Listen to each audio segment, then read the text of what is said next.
마치는 그 말씀인데요.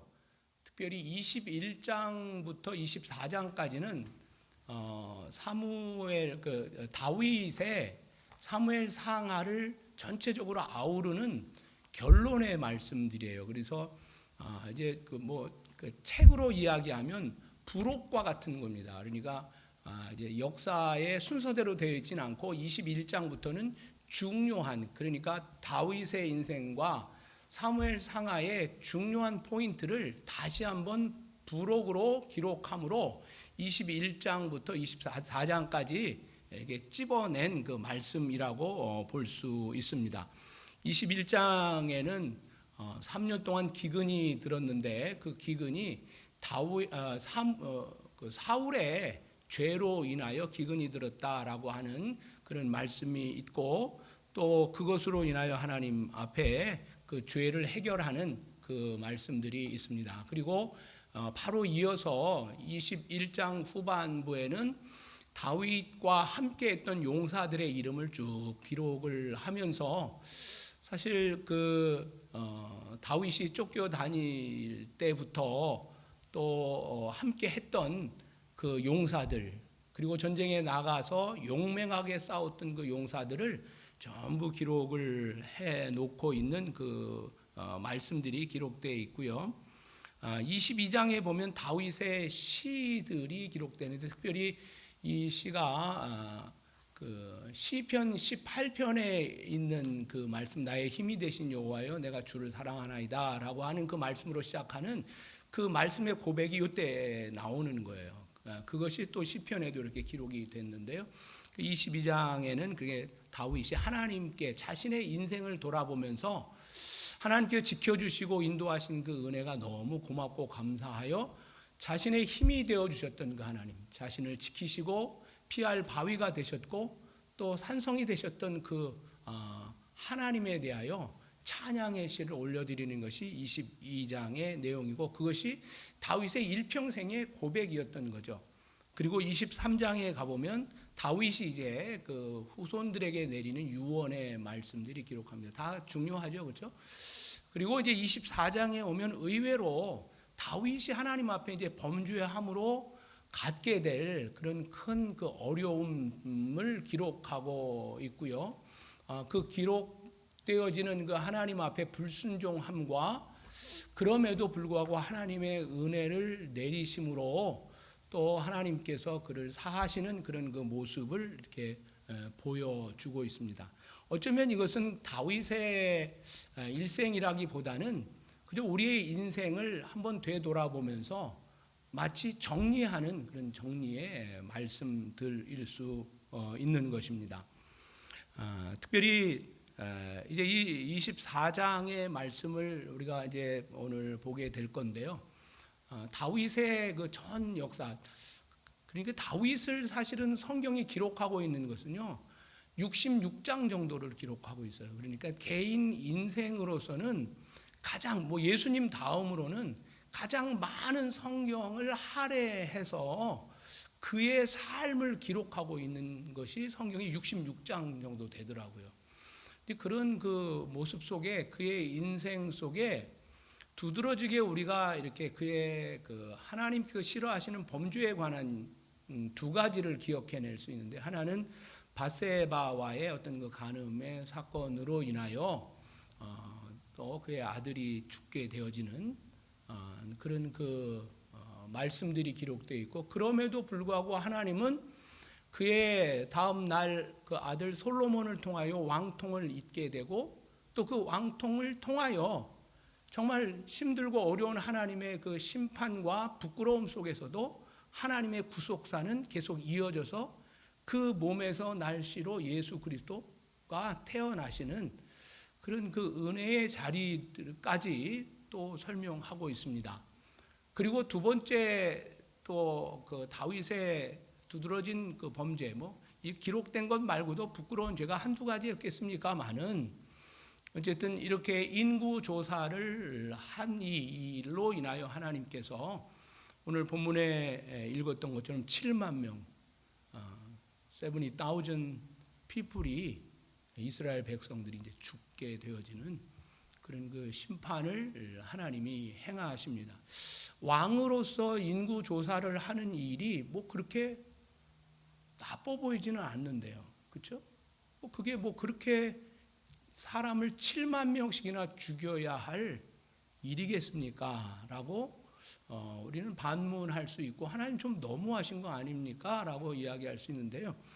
우리가 읽지는 않았지만 24장 1절에 가보면 이렇게 기록합니다. 여호와께서 다시 이스라엘을 향하여 진노하사 그들을 치시려고 다윗을 격동하사 가서 이스라엘과 유다의 인구를 조사하라 하신지라 그랬습니다.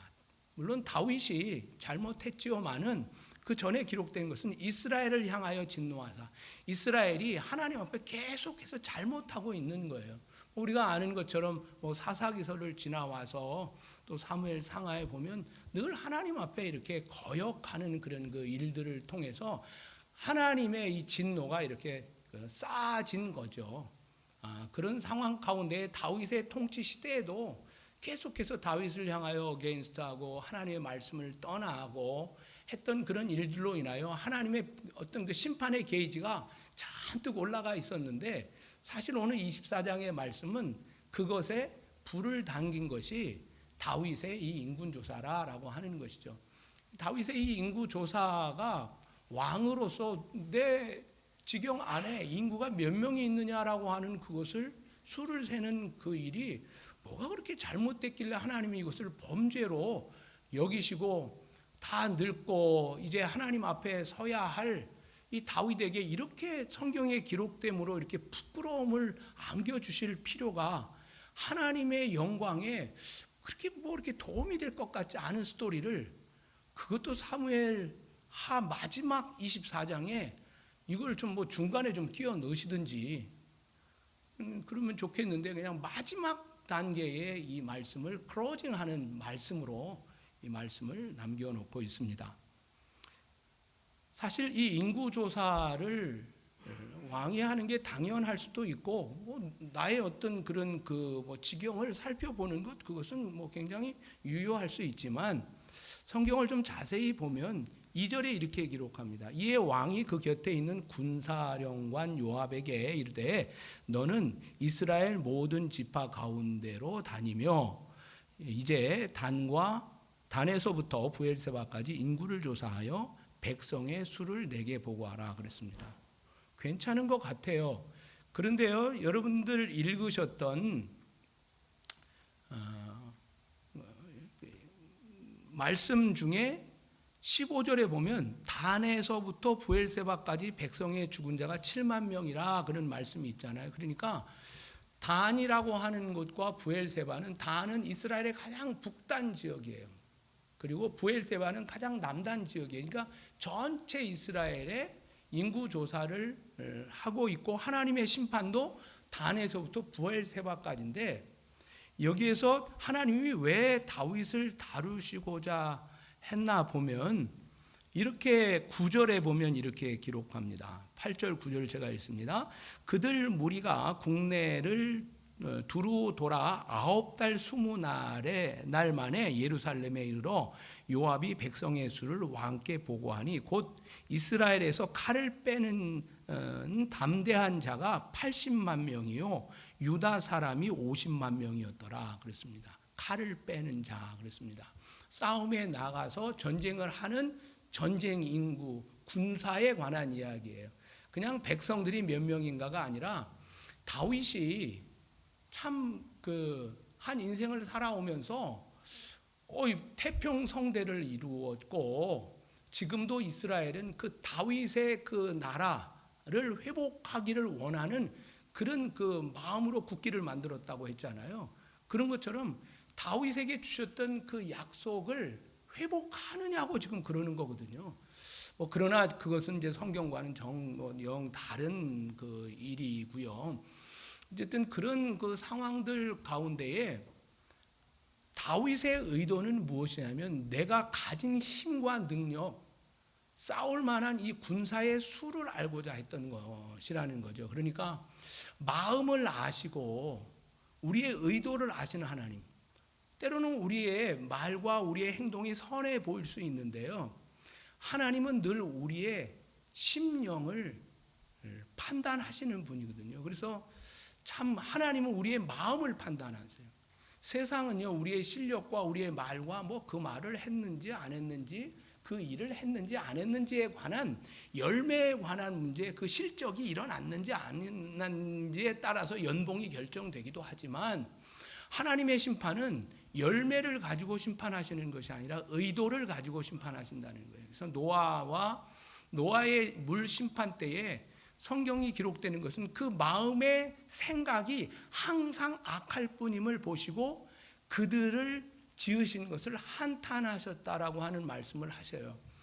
그래서 사실 하나님께서는요, 뭐 사람들에게 당신 옳습니다, 당신 잘했습니다라고 하는 그 판단보다는 내 마음에 원래 품었던 마음, 그거를 판단하시는 하나님. 그것이 우리들에게 어쨌든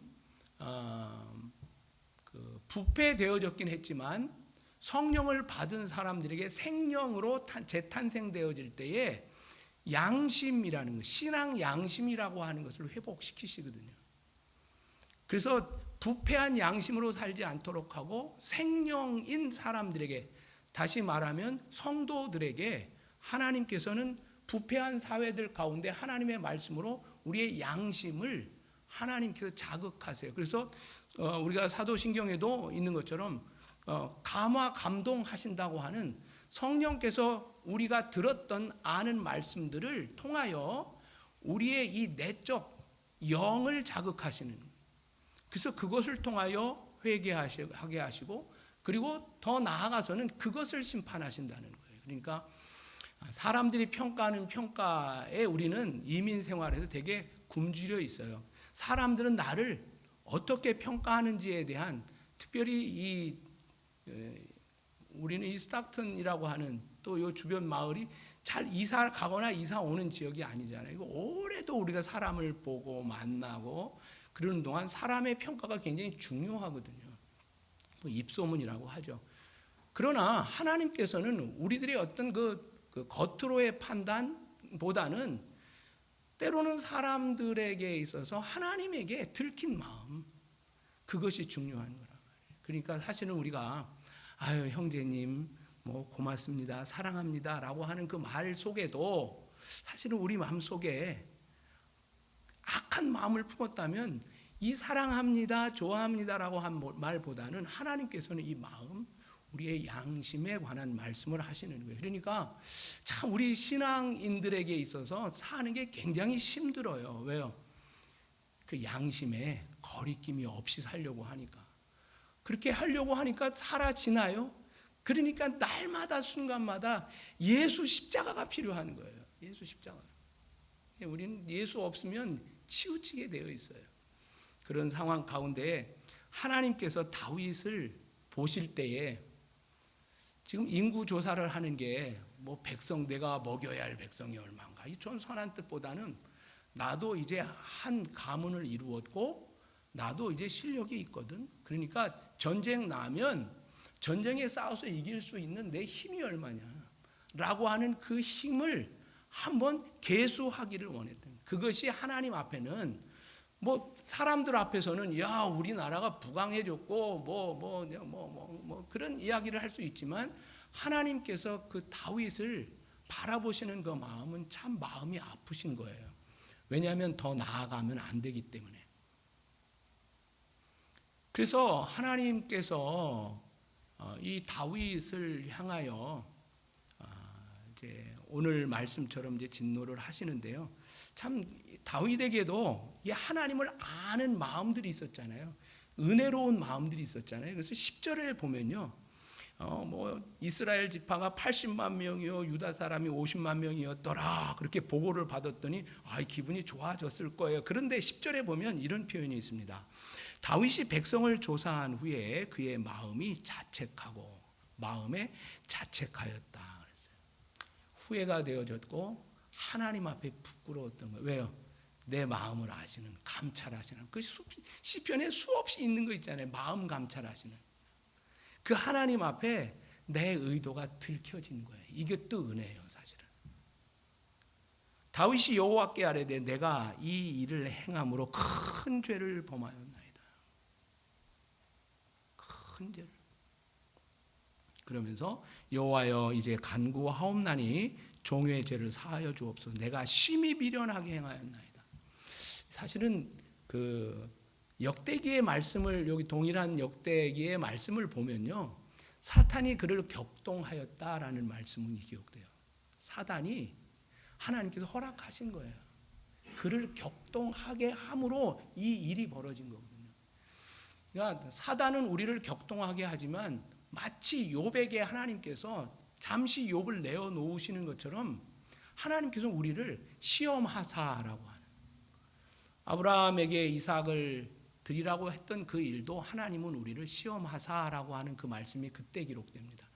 그건 템테이션의 말씀이 아니라 테스트 하시는 거죠. 이제 이 책장을 넘길 수 있는, 챕터를 넘어갈 수 있는 다윗에게, 한 인생을 살아온, 은혜로 살아온 다윗에게 그것을 묻고자 하셨는데 그 챕터를 못 넘기는 거예요. 우리의 인생이 이렇게 연약합니다.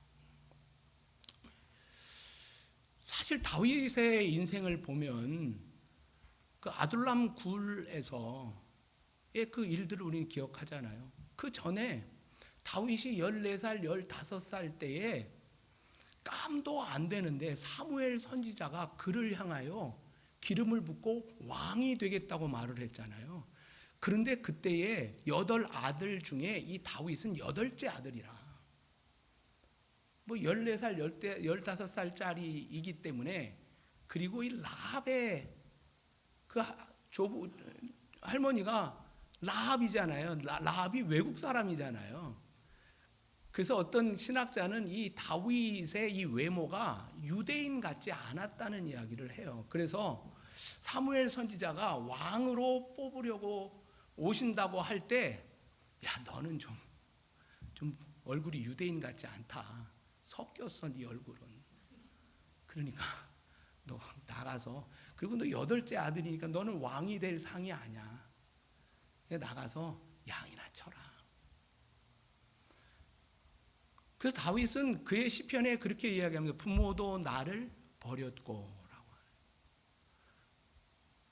부모도 내가 왕이 될 상이 아닌 거예요.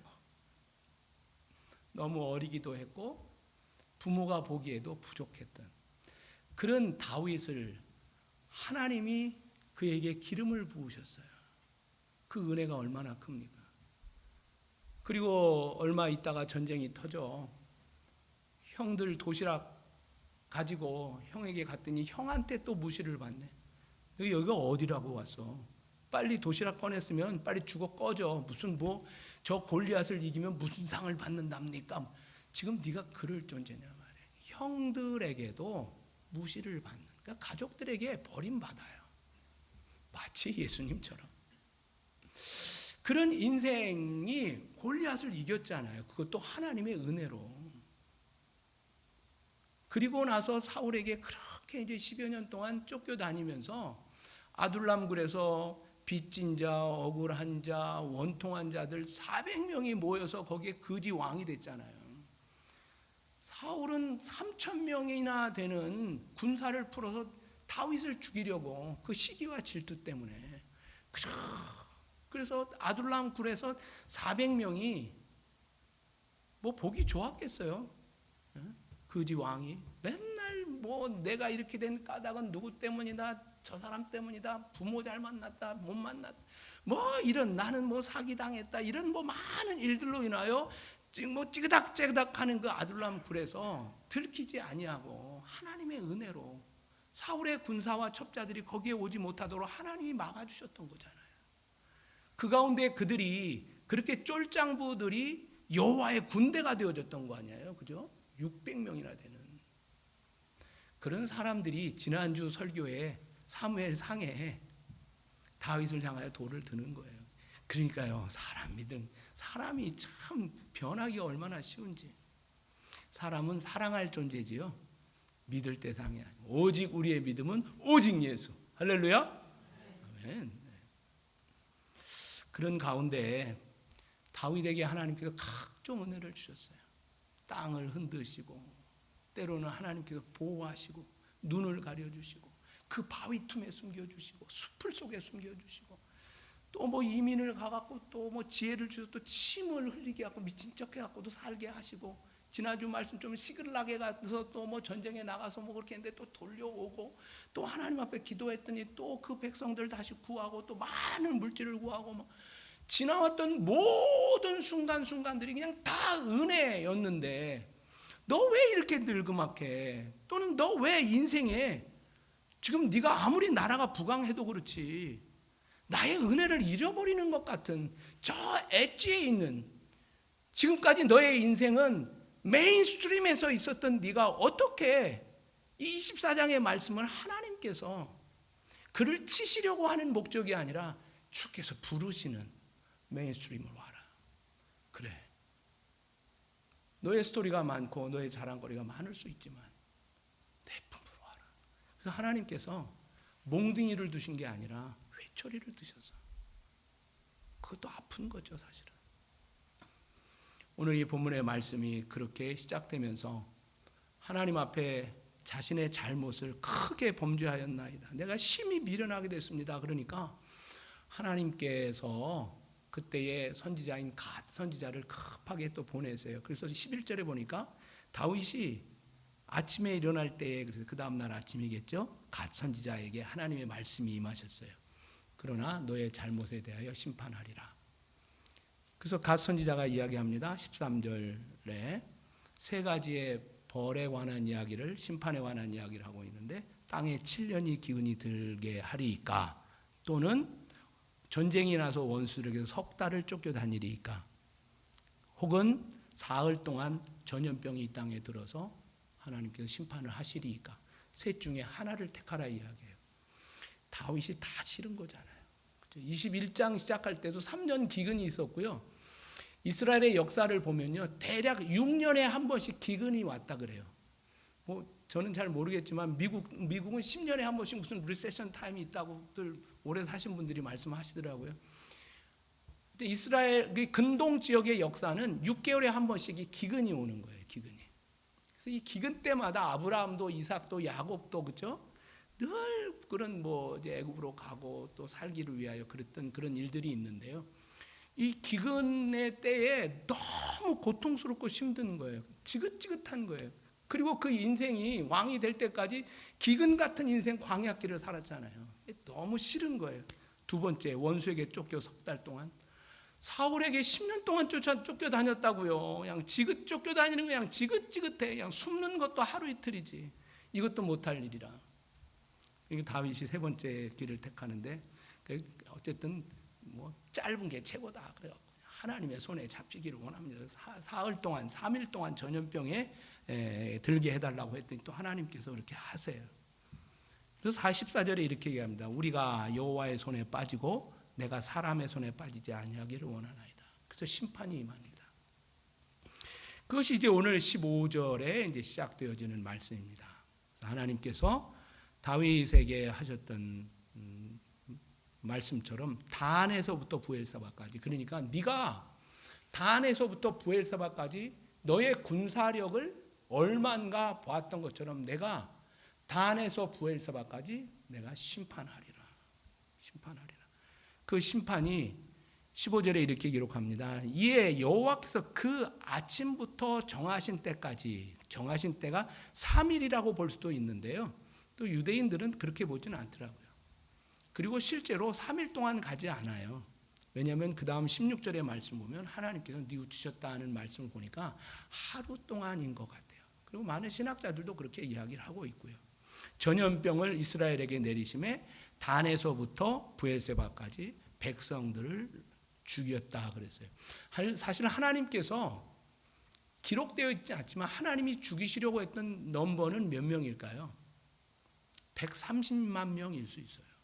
네가 의지했던 그것, 네가 그 군사를 의지했니? 말과 마병을 의지했니?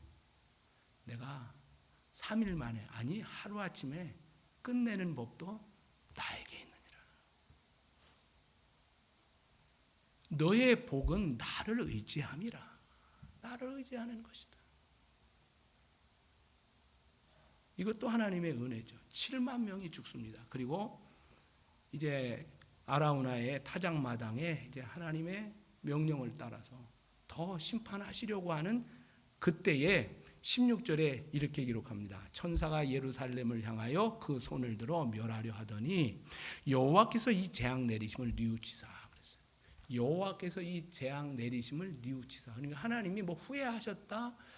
뭐 하나님은 이게 wrong decide를 하실 수 있는 분인가? 근데 이게 사실은 이 말씀은 그 wrong decision이라고 하는 말씀보다는 슬퍼하셨다, 마음 아파하셨다라고 하는 의미로 받으면 돼요. 그게 히브리 원어의 뜻이 그게 더 가깝습니다. 이게 뭐 하나님이 완벽하시지 않은 것처럼 이 성경이 기록하잖아요. 근데 사실은 하나님이 자신의 자녀를 때리면서 그게 기분 좋으셨겠어요. 여러분들이 자녀를 나무랄 때 부모가 좋아라고 회초리를 들고 좋아라고 야단을 치냐고요. 그렇죠?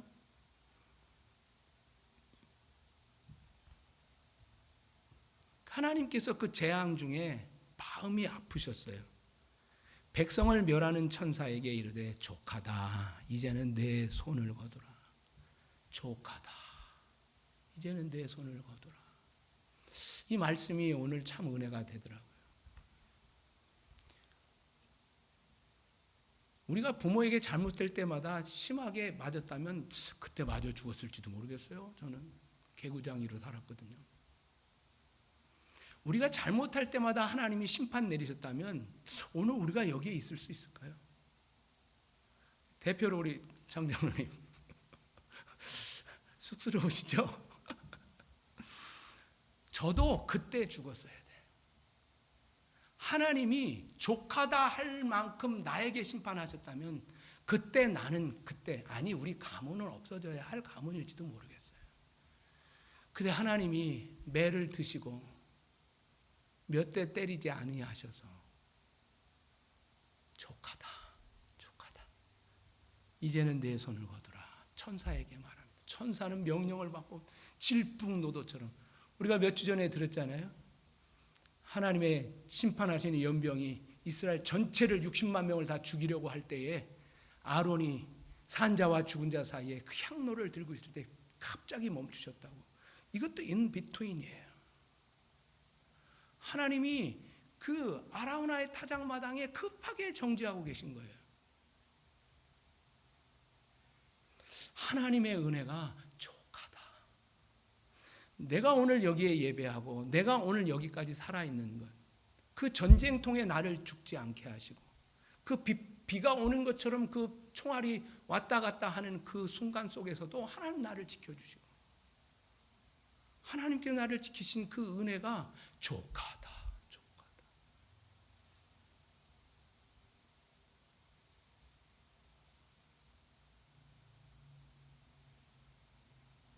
하나님의 그 은혜에 족하다. 이제는 내 손을 거두라. 라고 할 때 이 여호와의 사자가 손에 든 그 칼을 내려놓습니다. 여호와의 사자가 여부스 사람 아라우나의 타작마당의 곁에 있는지라. 아라우나의 타작마당 곁에 서 있었어요. 그런데요, 저는 오늘 이 본문의 말씀을 이게 준비하면서 좀 다른 걸 발견했어요. 17절 집사님 한번 펴주실까요? 17절 우리 한번 다 같이 읽어볼까요? 17절 읽습니다. 시작. 다윗이 백성을 치는 천사를 보고 곧 여호와께 아뢰어 이르되 나는 범죄하였고 악을 행하였거니와 이 양 무리는 무엇을 행하였나이까? 청하건대 주의 손으로 나와 내 아버지의 집을 치소서. 이때가 다윗이 회개하는 거잖아요. 그런데 우리가 알고 있는 순서는 뭐예요? 하나님이 심판을 하세요? 징계를 하세요? 내가 회개를 했더니 하나님이 징계를 거두세요. 우리가 알고 있는 순서예요. 그런데 오늘 이 순서는 좀 바뀌었어요. 하나님이 징계를 하셨어요. 다윗이 회개도 하기도 전에 하나님은 은혜를 내리세요. 그리고 그 은혜 내림을 통하여 다윗이 깨닫고 하나님 앞에 회개를 해요. 그런데 이것이 신학적으로 굉장히 우리가 다시 한번 재해석해야 할 것이 그겁니다. 내가 회개함으로 하나님께서 징계를 거두시는 게 아니에요. 하나님은 공의의 하나님이시라 칼을 드세요. 13만 명이 아니라 이스라엘 백성들을 다 죽일 수 있는 공의의 하나님이세요. 너도 나도 할 것 없이. 그런데 하나님은 그 가운데에서도 우리에게 사랑과 은혜를 가지고 계세요. 나를 사랑하신다니까요. 범죄한 나를, 이 들켜버린 이 속내를 하나님이 아시면서 혀를 차시고, 하나님은 죄를 싫어하시느니라 하나님의 심판의 공의의 칼을 드셔서 나를 치시려 할 때에 내 은혜가 내게 족하도다, 내 은혜가 내게 족하도다. 하나님의 심판을 그때 멈추세요. 이게 은혜. 이게 은혜예요. 그래서 이 회개는 어찌한 회개일까라고 봤더니요, 은혜를 체험한 내가 하나님 앞에 회개하는 거예요. 회개도 내가 하는 게 아닌 거예요. 뭐 내가 생각해봤는지 잘못한 거 기억 안 나.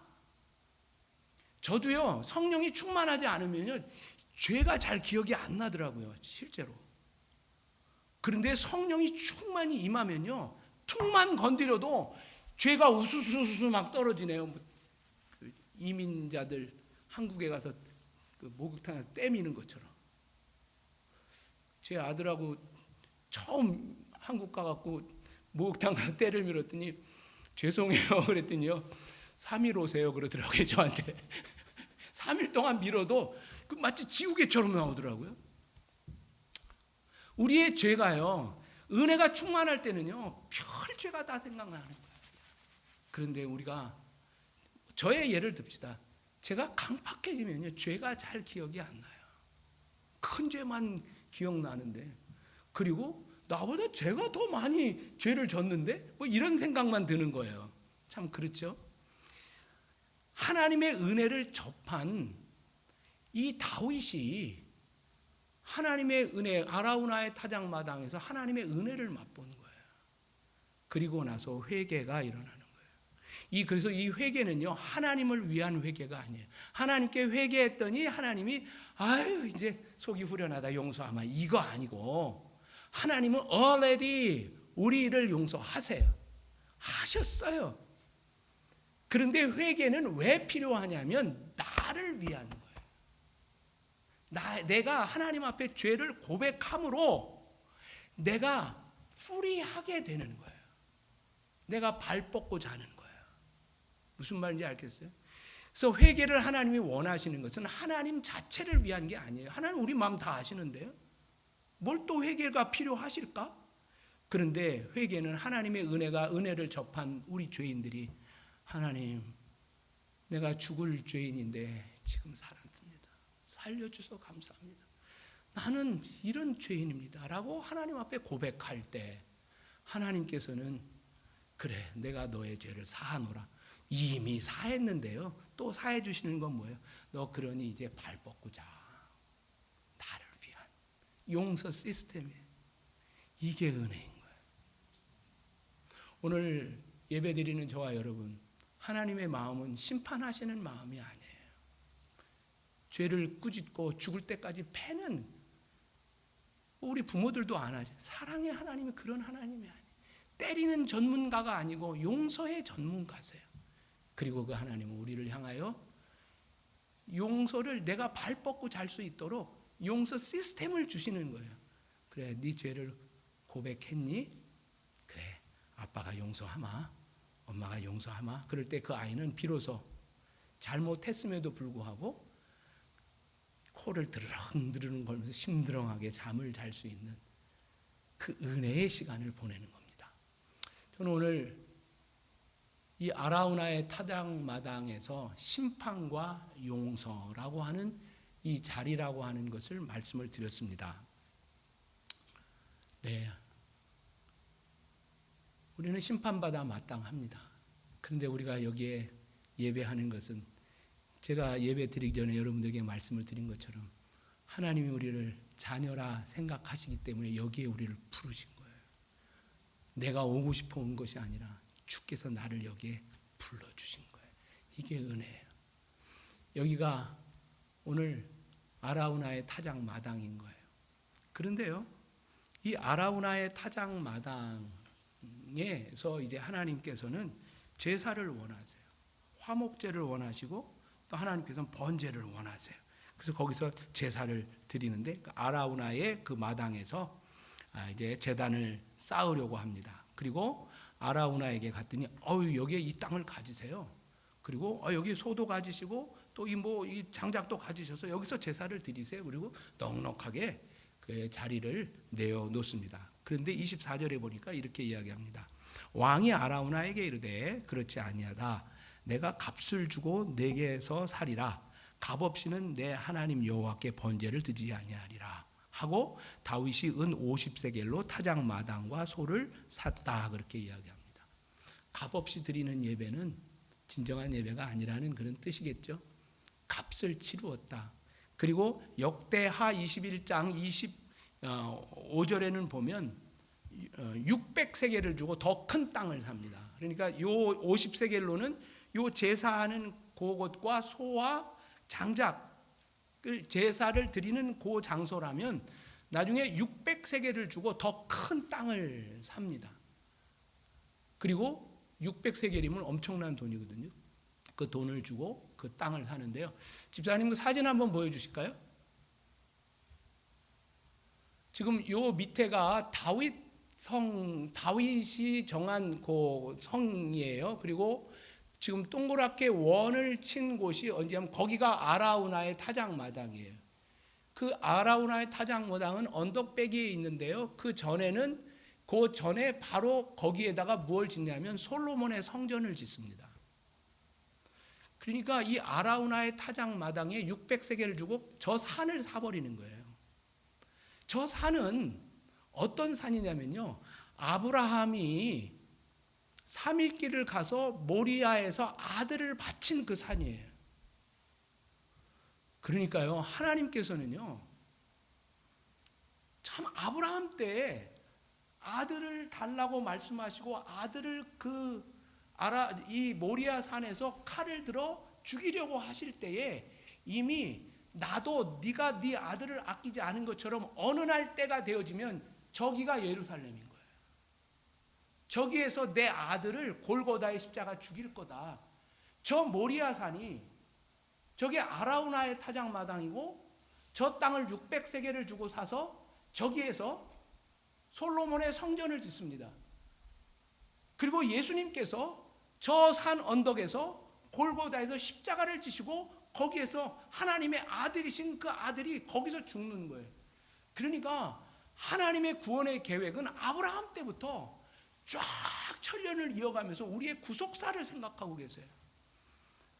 제가 오늘 드리고 싶은 말씀은 지금 다윗의 잘못, 너 그렇게 잘못했어요. 실제로 그 마음의 중심이 지금 내가 가진 것, 이제 내 실력으로 나를 지킬 수 있고 이제 그 정도에까지 왔지만 하나님은 그것만을 맴매하셔서 그건 너 이놈 나쁜 놈이라고 하기보다는 그걸 통하여 하나님께서 심판의 자리에 하나님의 긍휼이 내릴 거라고 하는, 하나님의 은혜가 내릴 거라고 하는, 내가 심판을 하여 130만 명을 다 죽일 수 있는 그 자리에 하나님이 아라우나의 심판 자리에 하나님께서 족하다 내 심판을 그치라고 말씀하셨던 그 자리가 결국 자기의 아들 예수 그리스도를 십자가에 못 박을 그 자리란 거예요.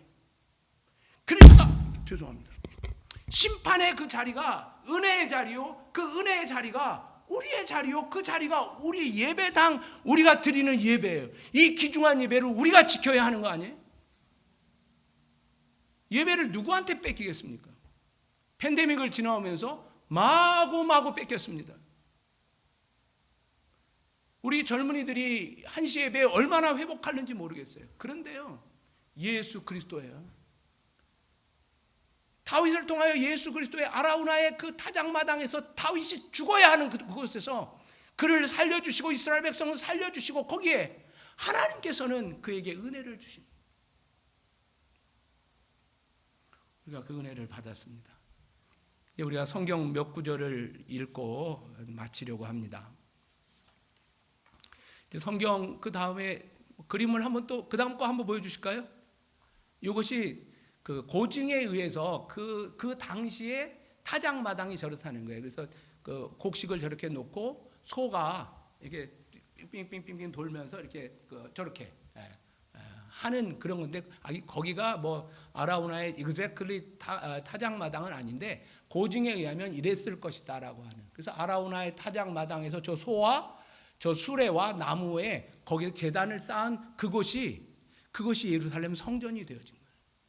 그 다음 보실까요? 네, 그래서 이쪽 맨 저쪽에 네모나게 쳐 있는 그 바로 옆에 네모가 거기가 솔로몬 성전이 되고요. 거기가 지금 아라우나의 타작마당인 거예요. 그러니까 다윗 성과 다 연결되는 게 다 예루살렘 성전이 되어진 거죠. 네, 심판의 자리가 은혜의 자리로 바뀝니다. 우리는 그 은혜를 받은 사람입니다. 우리는 벌써 심판 받았어야 하는데 심판하지 아니하시고 오늘도 우리를 은혜로 이끌어 주셨습니다. 그리고 오늘 저는 여러분들과 함께 여기 아라우나의 타작마당에서 예배하고 있습니다. 할렐루야. 성경을 이제 몇 구절 읽고 마치겠습니다. 창세기 22장 1절 2절 모리아 산에를 향하고 있는 그런 아브라함의 이 말씀을 다시 한번 되뇌겨 봅시다. 1절 2절 있습니다. 시작. 2일 후에 하나님이 아브라함을 시험하시려고 그를 부르시되 아브라함아 하시니 그가 이르되 내가 여기 있나이다. 2절 계속. 여호와께서 이르시되 내 아들 내 사랑하는 독자 이삭을 데리고 모리아 땅으로 가서 내가 내게 일러준 한 산 거기서 그를 번제로 드리라.